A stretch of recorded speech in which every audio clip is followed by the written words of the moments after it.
Wrongful search, mistaken identity, and police brutality. This is a fraction of what Curtis Shallery says transpired in the wee hours of Friday, March 14, 2025. Officers came to the house in search of a relative of Shallery who resides in the same area but not at the family home. Shallery gave his account of what transpired. I realized there's an officer staring at me, maybe around 15 feet from the stairs to come down to my apartment where I am. Because the house is separated in 3 apartments. The top building is where my mother lives. I at the bottom apartment on the right-hand side, and my sister's at the left-hand side. So when I realized the officer come outside, I'm like, I come outside actually naked, and when I see he continues, he looking up, he looking at me, but he looking up, he looking at me, but he looking up. So I went towards him, and I look up to see what he's looking at, and I realized there's so many officers upstairs at my house. So I was asking them what they're doing there. I usually can look for Marcius. I mean, no, Marcius not living there. Marcius living down there. So I guess they think I'm lying. They don't want to move in my house. The situation, he says, further escalated when officers used excessive force and failed to present a warrant for who they were looking for. One of the officers, Officer 357, his nickname is Buttercup, he followed me.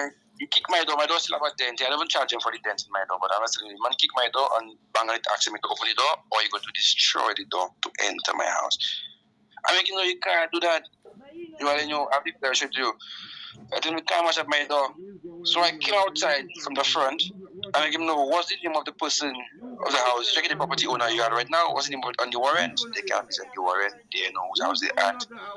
All kind of that. So I made them know exactly where you're standing in the balcony. Go outside. You're not supposed to be where you are. Following the incident, Shallery went to the police complaints unit to report the incident. However, the reception was less than welcoming from officers. I went and my complaint. I tell them they come to the wrong house. Different things, blah, blah, no warrant. If I assault me, different things, blah, blah, blah.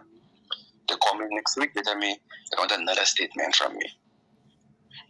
After they want the next statement, they want one from my girlfriend, they want one from my mother. And they cannot get the officer. I get an officer number, everything. And the way the person taking the second statement from me, she's very biased. Like, she's so defensive when I say what happened to me and different things. So, And she even walked out to me. She went and speak to her friend about some personal matter.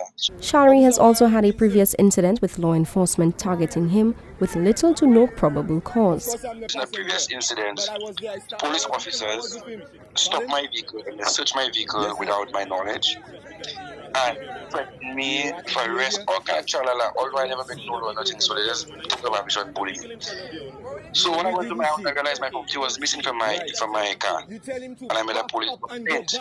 So when I made the police complaint, after 6 weeks or 2 months, they called me and said, well, they cannot find the officers involved or my property. Though the incident transpired 2 months ago, Shallery is seeking compensation for $4,000 worth in damages to his property and the full extent of the law after getting involved in an altercation with one of the officers. Choice News Now was unable to make contact with a high-ranking officer who was unable to comment on the incident as he possessed no knowledge of it. Attempts to reach the police complaints unit remained futile. For Choice News Now, I am Kishana Smith.